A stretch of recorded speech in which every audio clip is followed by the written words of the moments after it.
Delighted to say John Moynihan, now Lord Moynihan, a Conservative peer, has joined us to talk about his brand new book, Return to Growth, How to Fix the Economy. And, well, basically the reason why you've written this book is because you think this is something that really does need to be dealt with very quickly. Why? Well, I don't think I'm alone in saying that growth is the most important thing for the UK. Every single party said it was their #1 priority. Keir Starmer said he would focus laser-like as his #1 priority on growth. When he wasn't at a concert or an Arsenal match, yes, on a freebie. or sending his dear wife off to a Taylor Swift concert. That's mean.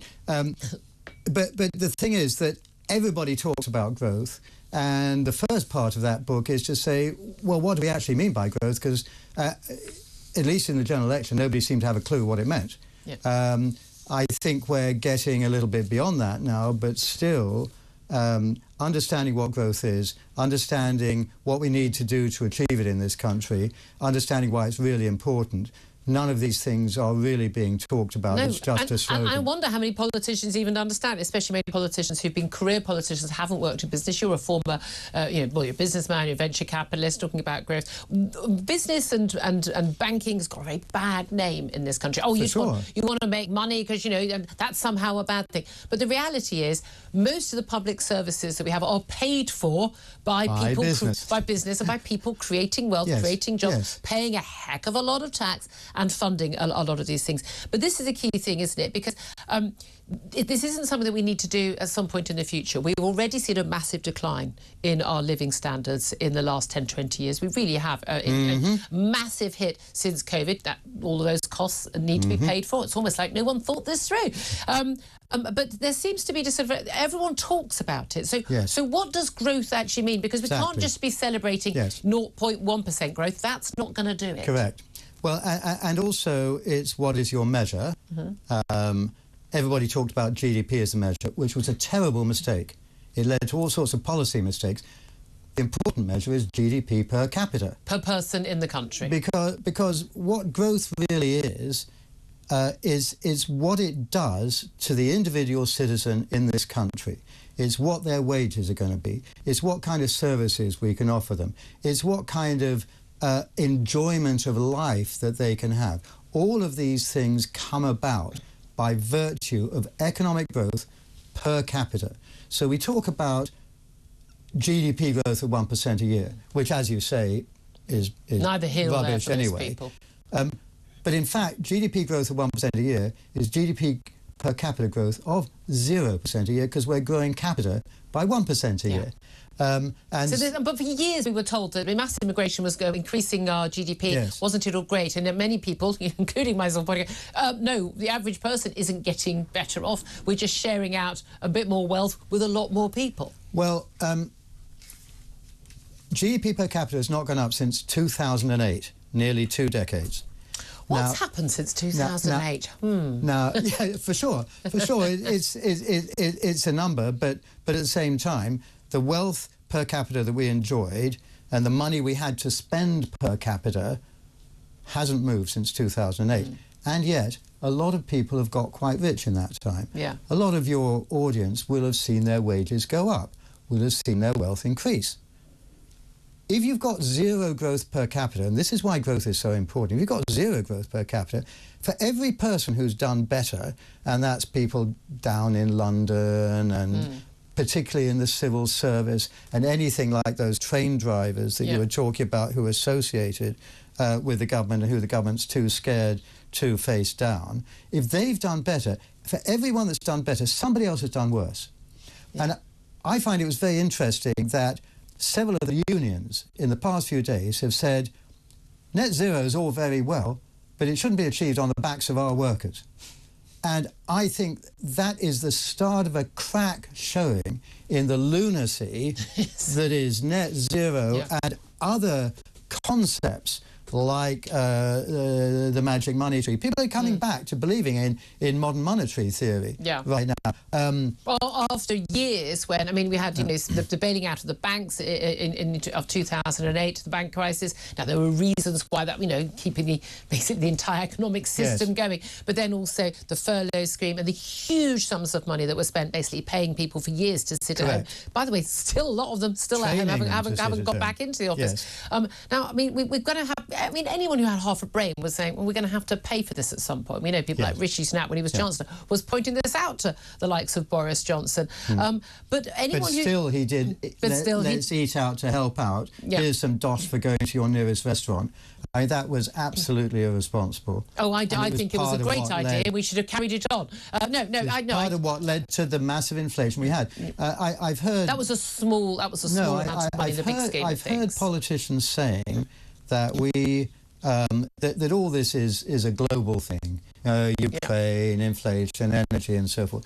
We had the worst inflation of all but one country in the major developed economies. The worst. And we know that inflation is because of excessive money growth. And we actually had a richer COVID scheme than anybody. We did furlough scheme. We had 80% rather than the 70% or less that other people had. We kept it on for a very long time. We added little filigrees like Eat Out to Help Out. And at the end, we put out more money than everybody, and we had higher inflation. And that is those people, not the lucky people who get everything made up for them in these wage rises, but all the people I was talking about. They're the people who've lost out. They're now poorer. But also we've got the issue, haven't we? We've been hit harder by the Ukraine war and the impacts of that economically because of energy. You touched on net zero. It is impossible, a point I have made repeatedly to energy secretaries, but when you have, the job title there for the Tories and there for Ed Miliband now, energy security and net zero secretary, it's one or the other. But we know that no country has ever got richer, i.e. achieved growth for their people by having expensive energy. Cheap energy, cheap, abundant, reliable, efficient energy is a cornerstone of economic growth. OK, so it's a big book. It's a darned heavy book. The quality of the paper, if I know, for the graphs and the things and the pictures and things. But here's the thing, John.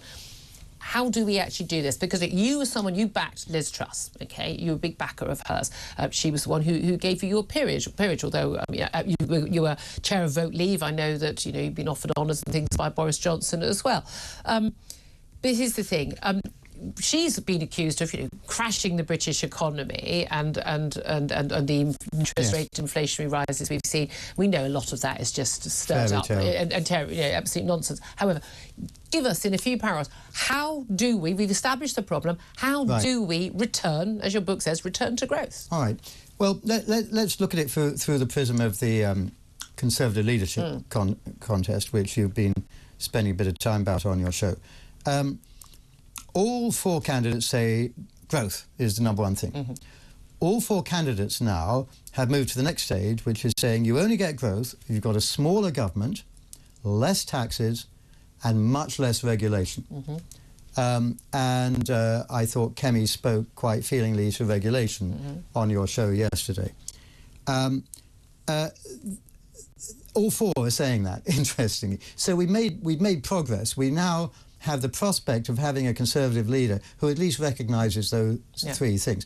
Whether that's just talk or whether they'll go for action is unclear, because there's very little policies being suggested as to how to achieve smaller government, smaller size of government, smaller... But you think those things are crucial? Smaller government, less regulation, less... Well, not a free-for-all for business, shows that. The book proves pretty conclusively that if you don't have those three things, you won't have economic growth, particularly per capita. And the reality is, of course, that we are, we're in Europe. Again, lots of people who are angry about Brexit. You and I, obviously, not feeling. I mean, John Major this morning talking about a former Tory Prime Minister about how why we cut our economic ties with one of the biggest trading blocs in the world. But of course, with one of the slowest trading blocs. Yeah, indeed, and we are actually increasing our ties with those in the Far East, where we are seeing massive growth, and more likely to be so in the future. Keeping our ties with former Commonwealth countries like India, actually, are very very, very crucial. Correct.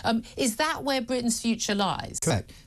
This CPTPP, the Trans-Pacific Partnership, that is now a bigger trading bloc than the EU, and it's growing like gangbusters. So every day that goes by, it gets bigger and bigger.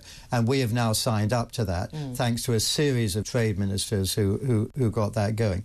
The Commonwealth, separate from that, because you mentioned India, which is not in CPTPP, but it's in the Commonwealth.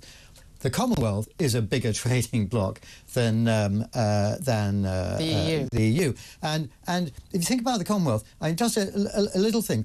You go to any Commonwealth country, almost all of them have little square 3-pin plugs.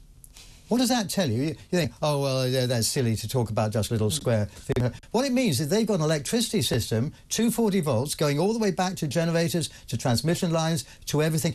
It's the same as ours, whereas the one in the EU is not. Yep. And if you think about the opportunities that we have to sell, exporting manufactured goods, well, so to sell that, but also to sell our expertise in that sector, in generating electricity. So lots of things that we're just not taking advantage of. Not yet, but we're beginning to. Do you have a preference for the Tory leadership? You're someone who, and I've said this to you off air as well. Who, you won't be a household name, but you are in the Conservative Party. You have been a big player behind the scenes, and I say you chaired the Vote Leave campaign to get us out of the EU. Do you have a preference for the Tory leadership, the 4 candidates left in the race? Well, I talk with all 4 of them. I consult with many of them. They all seem keen. I think they're all reading my book. They're certainly telling you they are. They tell me they are. They've looked up the index to see if they're in it, possibly. But I don't see any of them as yet getting into what's in the second half of the book, which is all the huge detail that you need to do. I don't think politicians do detail anymore. Well, you see, for example, you had I'll be bland. You had a guest on recently who talked about, oh, you want to worry about the civil service code, about the ministerial code, and the civil servants have got your thumb on you. What that book makes clear is it's not these politicians who are running the government anymore. It's the civil service. Yeah. Now, sitting in the House of Lords, I'm seeing the same bills coming through the Parliament that were coming through under the Conservatives. Yeah. No different, the very same bill. Yeah. And the civil service is saying to some minister, oh, Minister, here's a wonderful bill, you know, you can ban smoking, or you can... So does it matter who's in charge? Because right you get now, the same it doesn't. thing anyway. So one of the things you've got to do to get to growth is halve the size of the civil service. Yeah. You've got to completely change their views. You've got to make sure that they are the servant of the elected politician, not the other way around. That's just one of 100 different... But again, each one of those individual things would make a huge difference. So we've run out of time, I'm afraid. But John Moynihan, now Lord Moynihan, Conservative Peer, so appreciate you joining us. He's the author of Return to Growth, How to Fix the Economy.